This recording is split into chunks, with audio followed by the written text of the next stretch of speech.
Este é um quadro de Theodore Jericho, conhecido como a pintura da jangada da Medusa. Ela retrata uma cena terrível de indivíduos desesperados pendurados em uma jangada do tamanho de uma montanha, enquanto as ondas gigantes ameaçam jogá-los no oceano. Jericho encontrou inspiração para criar essa obra após ouvir a história verídica da fragata francesa Medusa. No entanto, suas representações vívidas não conseguiram capturar a plenitude dos eventos horríveis que ocorreram. Essa é uma narrativa verídica da jangada da Medusa, e como sempre, a cautela do espectador é aconselhável. Há alguns séculos atrás, uma faixa costeira na África Ocidental foi constantemente disputada por britânicos e franceses entre os anos de 1749 e 1816. Ambos os impérios lutaram pelo controle dessa região, que hoje compreende parte do Saara Ocidental Sul, estendendo-se até a Gâmbia. Essa luta foi considerada crucial para dominar o fluxo de minerais e outros recursos preciosos provenientes dessas terras. Finalmente, em 1783, duas nações assinaram um tratado que deveria encerrar o conflito, mas na prática, seus exércitos em grande parte o ignoraram e apoiaram a atacar as posições uns dos outros.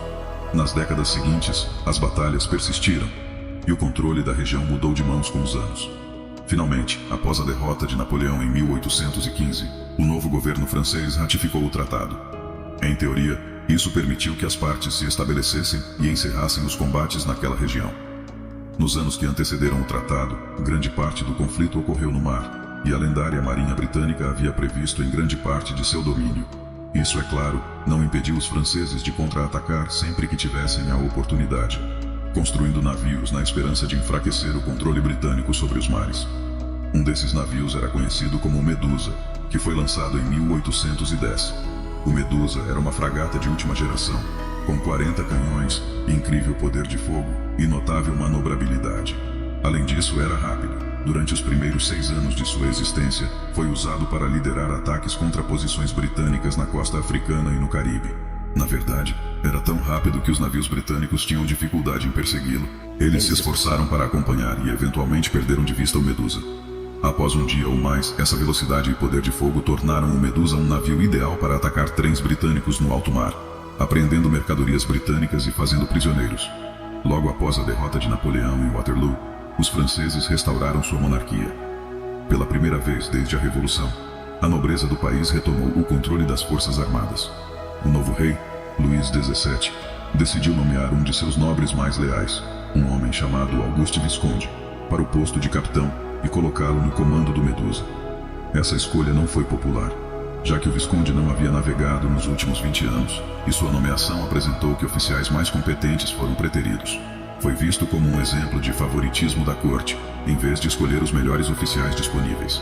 No entanto, embora a tripulação da Medusa não confiasse muito no seu novo capitão, eram marinheiros disciplinados que entendiam a importância de seguir ordens sem questionar.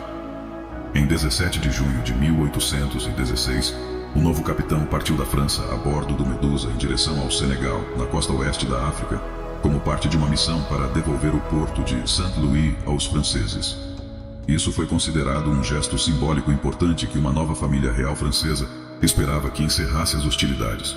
O Medusa liderou um pequeno comboio composto por vários outros navios, e devido à importância do comboio, transportou dignitários importantes, incluindo o novo governador do Senegal e sua esposa, juntamente com sua equipe. Além dos habituais 160 tripulantes, o Medusa também transportava várias centenas de soldados de infantaria que deveriam ser estacionados no porto. No entanto, devido a uma grave falta de vento, a primeira parte da viagem da França até a Ilha da Madeira, ao largo da costa africana, foi uma luta. O vento ocasional dava ao barco alguma velocidade, mas na maioria das vezes, não havia vento algum. Quando o vento parava completamente, os barcos menores do comboio achou difícil acompanhar e viajar contra a maré. Eventualmente, 2 dos navios ficaram para trás e seguiram um curso diferente, na esperança de encontrar melhores condições. O Medusa e outro navio, chamado Echo, continuaram sozinhos. Mais tarde, durante uma jornada até a Madeira, um jovem tripulante perdeu o equilíbrio e caiu por uma escotilha. Ele conseguiu agarrar uma corda enquanto caía, mas, devido à rápida velocidade do Medusa com as velas cheias, a corda foi arrancada de suas mãos, fazendo-o cair no oceano. A tripulação do Medusa sabia que o Echo estava atrás deles, então dispararam um tiro para alertá-los de que um homem havia caído no mar e lançaram uma boia de salvamento. Felizmente, O jovem era um nadador habilidoso e conseguiu alcançar e agarrar a boia. No entanto, devido à vastidão do oceano e ao tamanho diminuto do tripulante, o Eco perdeu de vista o homem e ele nunca foi visto novamente. Isso foi mais tarde interpretado como um presságio sombrio do que estava por vir. Uma viagem da Madeira ao Senegal poderia ser perigosa, a menos que fosse feita com precisão.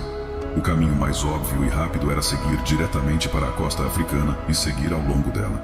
No entanto, essa rota apresentava o risco de bancos de areia ocultos e recifes rasos logo abaixo da superfície. Portanto, a maioria dos navios optou por uma rota mais distante no Atlântico. Infelizmente, o novo governador estava ansioso para chegar a Saint Louis e começar a trabalhar o mais rápido possível. Ele pediu ao capitão que traçasse o curso mais direto possível para economizar tempo. Um capitão mais experiente poderia ter recusado esse pedido, mas Auguste Visconde desejava impressionar as pessoas em sua viagem inaugural. Assim, com o vento finalmente a seu favor, o capitão ordenou que sua tripulação içasse todas as velas e seguisse diretamente para a costa africana. Por algum motivo que ninguém nunca conseguiu entender, talvez um desses mistérios perdidos para a história, o capitão solicitou a ajuda de um dos passageiros para auxiliar na navegação conforme se aproximassem da perigosidade da costa africana. Esse passageiro informou a tripulação que avistou a península do Cabo Blanco à frente deles, um marco importante. Então, o capitão ordenou que um dos navios viajasse e navegasse próximo à costa africana, evitando assim um dos trechos mais perigosos conhecidos como o Banco de Arguin. Enquanto isso, a tripulação do Medusa notou que o Eco havia pendurado uma lanterna na tentativa de chamar a atenção deles. Infelizmente, os vigias de plantão não compreenderam a natureza da mensagem, nem avistaram algum perigo iminente. Eles simplesmente penduraram uma lanterna por um breve período para indicar que tinham anotado a mensagem do Eco. Posteriormente, percebi que o Eco havia mudança de direção e estava navegando em um ângulo que os afastava. Dado que ao viajar de um navio como o Medusa, era possível avistar o oceano aberto a cerca de 18 milhas de distância, quando não pretendia mais avistar o Eco, na manhã seguinte sabiam que ele tinha se afastado consideravelmente. Essa situação começou a preocupar alguns dos oficiais, e eventualmente, um deles, um homem chamado Tenente Modé, começou a fazer sondagens para determinar a profundidade da água. A cada 2 horas, eles soltavam peso pela lateral do navio até tocar o fundo do mar. A cada tentativa, encontravam uma profundidade mais rasa, até que, eventualmente, atingiram apenas 30 metros ou 98 pés. Como um marinheiro experiente, Modé sabia que, se o mar fosse tão raso, havia a possibilidade de vir recifes. Ele correu até o capitão para alertá-lo, e Modé instruiu que o navio mudasse de direção o mais rápido possível. No entanto, em seu pânico, acabou indo diretamente em direção à costa. De repente, o navio colidiu com um objeto elevado em um ângulo específico e parou de se mover. Depois de um momento, o navio deslizou de volta para a água e conseguindo voltar. Isso aconteceu mais uma vez, até que o Medusa finalmente parou e ficou imóvel. O tenente então fez outra sondagem e descobriu que o fundo do mar estava agora a apenas 5 metros abaixo deles. Eles tinham encalhado. Inacreditavelmente, o passageiro que o capitão havia consultado para navegar não tinha avistado o Cabo Blanco. Em vez disso, estava observando uma nuvem e se confundiu com a costa africana. Alguns membros da tripulação até sabiam desse erro, mas receberam ordens estritas para seguir a direção indicada. A maioria da tripulação conhecia o que isso significava e eles ficaram aterrorizados. Assim, eles seguiram as ordens do capitão em silêncio, com a esperança de que a nuvem que tinham seguido não fosse de fato uma nuvem. O erro tinha desviado o navio em cerca de 99 milhas para longe do curso original, levando-os às águas cada vez mais rasas. Se houvesse alguém habilitado na navegação, eles teriam notado outros indicadores de águas rasas, como quebras brancas na superfície do mar, lama sob a água e algas marinhas agarradas ao casco do navio. O tenente havia observado todos esses sinais, o que o levou a verificar a profundidade, preocupado que estivessem encalhando no perigoso Banco de Arguin, que a maioria da tripulação conhecia e temia. O Banco de Arguin era notório por afundar navios. Além disso, a uma distância de 31 milhas da costa, estava cheio de tubarões e outras criaturas marinhas perigosas. Ironicamente, após o choque inicial, a equipe começou a trabalhar para encontrar uma maneira de sair do Recife. Formaram um conselho para deliberar sobre soluções, e a primeira ideia foi esperar até que a maré recuasse. Se ficassem encalhados na maré baixa, poderiam ser levados de volta ao mar sem problemas. No entanto, infelizmente eles não estavam no meio de uma maré alta de primavera. A maré alta de primavera ocorre uma vez por mês, quando as forças gravitacionais da Lua, do Sol e da Terra se alinham, resultando em marés mais altas e baixas mais baixas. Isso fez com que a água estivesse próxima do nível mais alto que alcançaria. A próxima opção era tentar aliviar o navio. Então eles começaram a descarregar tudo o que não era essencial para aliviar a carga. No entanto, isso não foi suficiente. Eles até consideraram jogar fora dos canhões do navio, embora a expedição militar do Medusa já tivesse sido despojada de todos, exceto 14 de seus canhões. Mesmo assim, esses canhões eram pesados, e se os lançassem ao mar teriam ajudado, mas o capitão se decidiu a não fazê-lo. Ele estava determinado a não deixar o Medusa indefesa, independentemente das situações, considerando os tratados de paz que tinham assinado. À medida que o navio afundava lentamente no Recife e ficava cada vez mais preso, eles perceberam que reflutuar não era uma opção viável. Foi então que começaram a considerar uma maneira de chegar à costa. Havia apenas 6 botes salva-vidas disponíveis, 2 dos quais eram botes maiores de lançamento, e o resto eram pequenos barcos longos. Não era o suficiente para todos de uma vez, mas eles começaram a explorar a ideia de fazer várias viagens.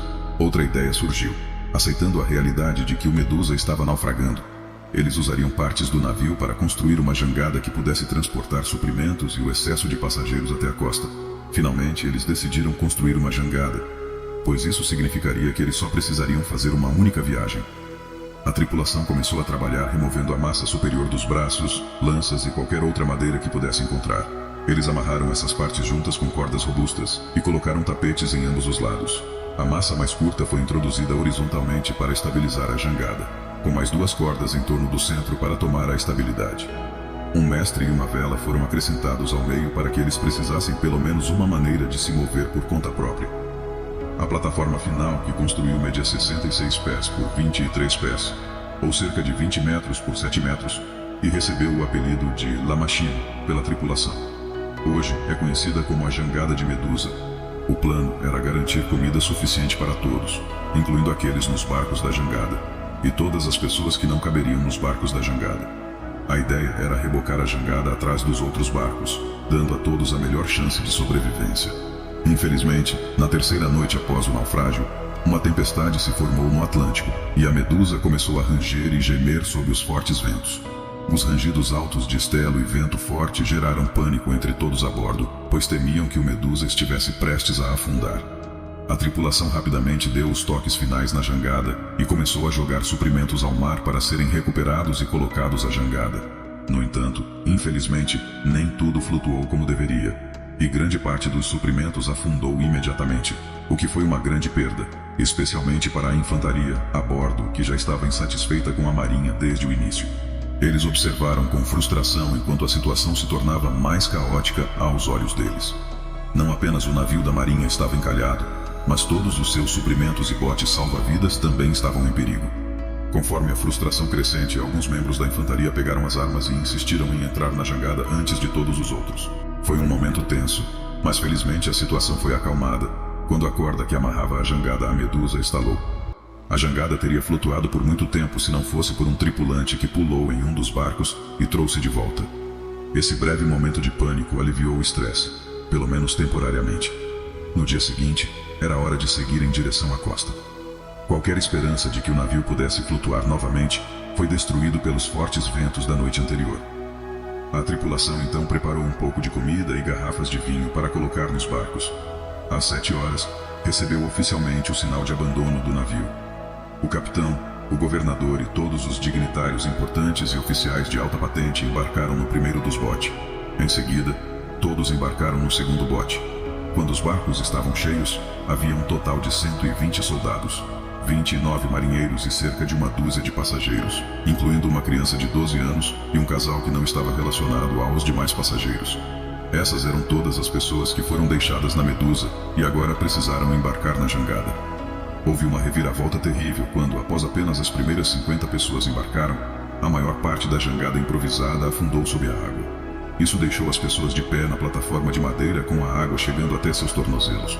Felizmente, a jangada encontrava-se estável o suficiente para flutuar mesmo quando cheia, mas ainda era uma situação angustiante.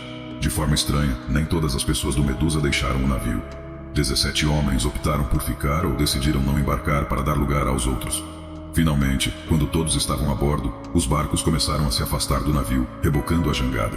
Inicialmente, os homens nos barcos remaram com força, mas logo perceberam que, entre seus próprios barcos sobrecarregados e a jangada arrastando na água, seria quase impossível alcançar a costa. Como nem todos os barcos tinham a mesma quantidade de pessoas, alguns eram mais sobrecarregados do que outros. À medida que a cena se tornava cada vez mais caótica, as pessoas começaram a pular e escalar de um barco para outro. Vale ressaltar que havia mais de 300 pessoas entre todos os barcos e a jangada, e os oficiais tiveram que intervir para retirar as pessoas dos botes. Eventualmente, os barcos praticamente pararam de se mover completamente. Não é claro porque a corda que ligava os barcos à jangada foi cortada. Depois de percorrerem menos de 3 milhas, arrastando a jangada em direção à segurança, eles deixaram flutuar no oceano a 30 milhas de qualquer resgate. Inicialmente, as pessoas na jangada presumiram que as barcaças tinham avistado outro navio e o conduziram para que todos pudessem ser resgatados.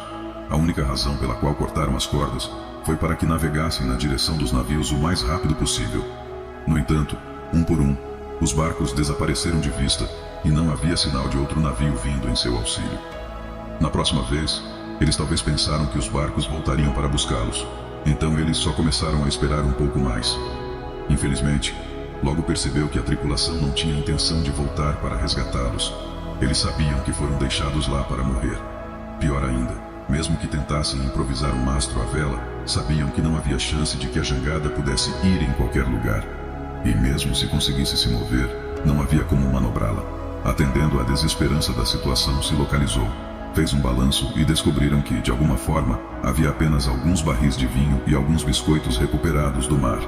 Isso não era suficiente para alimentar mais de 100 pessoas. Com cada revelação, alguns dos soldados começaram a gritar de desespero. Felizmente, um oficial assumiu o comando e elaborou um plano para mantê-los vivos pelo maior tempo possível. Ele sugeriu que transformassem o vinho e os biscoitos em uma massa que poderia comer como ração 3 vezes por dia. A razão pela qual estavam na rota de navegação era que alguém poderia localizá-los mais cedo ou mais tarde. Então eles precisariam manter a calma e o foco, e não fazer nada estúpido ou entrar em pânico. Infelizmente, esse plano teve vida curta, e no final do primeiro dia, todos os biscoitos se perderam. O primeiro dia foi relativamente tranquilo. Todos sentaram e discutiram maneiras de se salvar, elaborando planos para atrair atenção ou fazer a jangada se mover na direção desejada. Quando não havia maneiras de se salvar, passou a maior parte da primeira noite rezando para que o vento diminuísse. Começaram então a se perguntar o que havia acontecido com o restante da tripulação. Infelizmente, quando a noite chegou, enfrentaram ventos mais fortes do que esperavam. Uma tempestade agitou o mar e as ondas lançaram as pessoas a bordo umas sobre as outras. Eventualmente, tiveram que amarrar uma corda para segurá-los e evitar cair no mar. No entanto, isso não impediu que quase todos se machucassem enquanto eram arremessados uns contra os outros com cada onda. Além disso, a tempestade piorou, jogando todos na escuridão completa. Os soldados, que não estavam habituados ao mar, começaram a vomitar enquanto eram lançados ao redor e uns sobre os outros. Até o momento em que a tempestade se acalmou na manhã seguinte, cerca de 20 pessoas já estavam mortas, algumas arrastadas para o mar e outras sufocadas nas cordas que mantinham a jangada unida. Na próxima noite, a mesma coisa aconteceu novamente, e horrivelmente, a mesma coisa aconteceu na noite seguinte. Até então, a única parte da jangada acima do nível do mar estava no centro. As pessoas da Marinha reivindicou oficialmente essa área, alegando que suas experiências exigiam que eles permanecessem lá para controlar a vela e observar o resgate. Ao longo do dia, a situação continuou a se deteriorar. Especialmente no terceiro dia. Os soldados de infantaria, que já estavam desesperados, começaram a beber tanto vinho quanto pudessem. As ordens já eram altas, e só pioraram entre esses soldados bêbados e os oficiais da Marinha. Logo, isso se tornou um plano aberto contra os oficiais, e alguns dos soldados de infantaria decidiram que a melhor maneira de se livrar deles era destruir e afundar a jangada, mesmo que isso significasse que eles também afundariam com a jangada.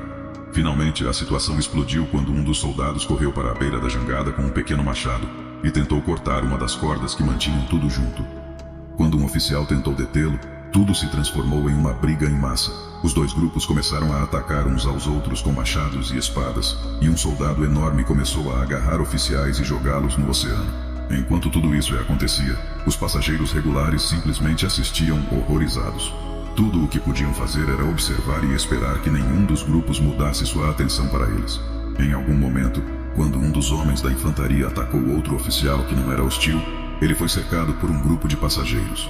Isso pareceu impedir os soldados em suas faixas, embora tivessem em números maiores. O motivo pareceu menos provável com os passageiros contra eles. A luta parou por um tempo, e a infantaria se moveu para a parte de trás da jangada. A partir desse momento, a jangada estava em um estado de guerra civil completa. Se os oficiais da marinha gritavam para levantar a vela, a infantaria cortava as cordas que não podiam ser içadas e jogava o homem que tentavam fazê-lo no oceano. Se alguém tentasse fazer algo para ajudar a levar a jangada à costa, seriam ameaçados por um dos soldados. Em um ponto, a infantaria até colocou um homem sobre um barril e ameaçou cegá-lo.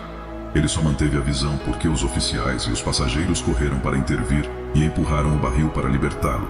Isso continuou principalmente durante todo o terceiro dia, enquanto os soldados faziam de tudo para destruir a jangada e levar os oficiais com eles. Essa pseudo-guerra civil só finalmente se acalmou quando o vinho acabou e todos ficaram mais fracos sem comida e água. Infelizmente, a situação na jangada continuou a piorar. Com a escassez de água, muitos dos sobreviventes tiveram experiências de delírios e pesadelos durante a terceira noite.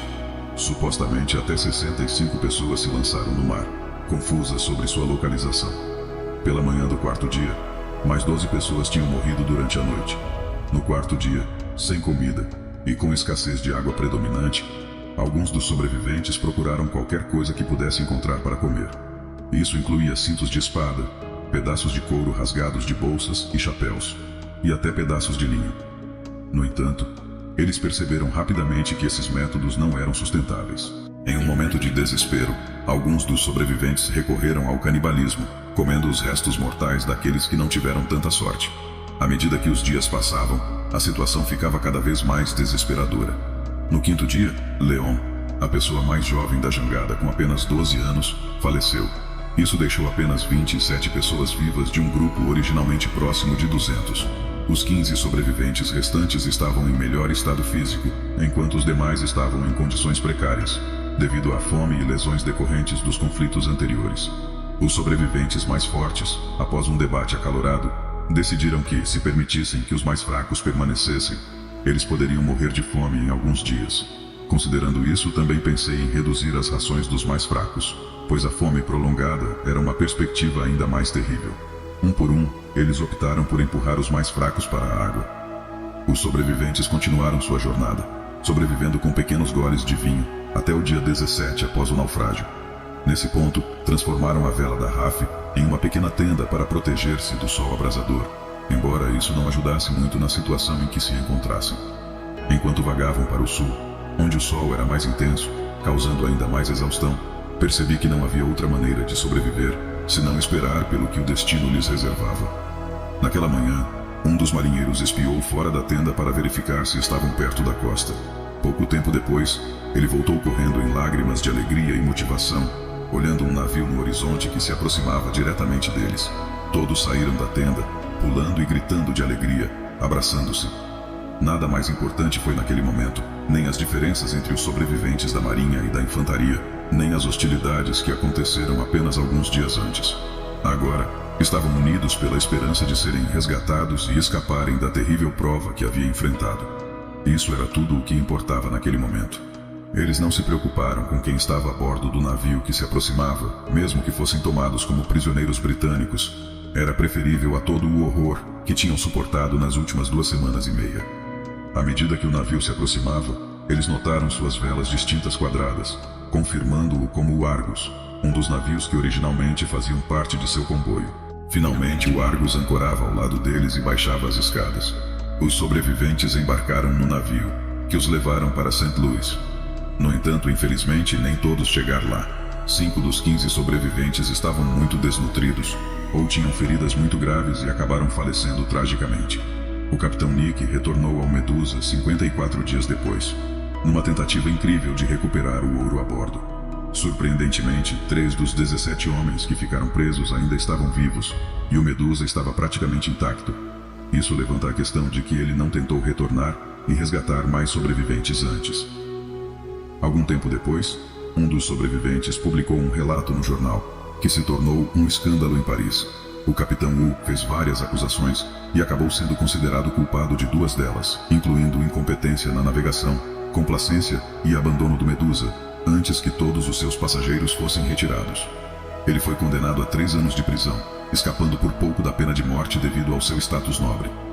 Em 1818, após toda essa prova, Uma lei foi promulgada determinando que as promoções militares na França deveriam ser baseadas no mérito, com a esperança de evitar situações como a do Medusa. As habilidades de Theodore Jericho quase conseguiram destruir de horror que esses homens enfrentavam, e sua sensibilidade decorrente da idade o impedia de explorar o aspecto do canibalismo. Seu respeito pelas forças armadas francesas o levou a evitar a representação da guerra civil que eclodiu.